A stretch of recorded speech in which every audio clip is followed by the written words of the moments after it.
Today I want to help you learn how to prepare a ramekin or baking dish for creating the highest rise souffle. So you start with, you can use this kind of a brush. Today I'm using a silicone brush and some softened butter.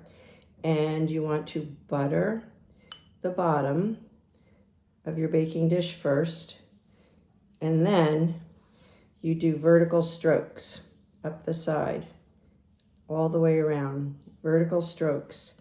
This will help your souffle mixture go vertically instead of staying flat. Once you have those vertical lines, and I hope that you can see them on the video, then you add your crumb mixture, and that can be dry breadcrumbs, a mix of breadcrumbs and Parmesan cheese, which is what I like in a savory souffle, or you can use sugar if it's a sweet souffle.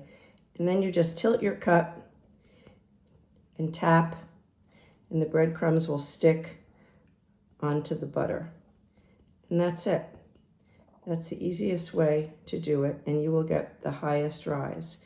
Shake out any excess breadcrumbs when you're done coating your baking dish.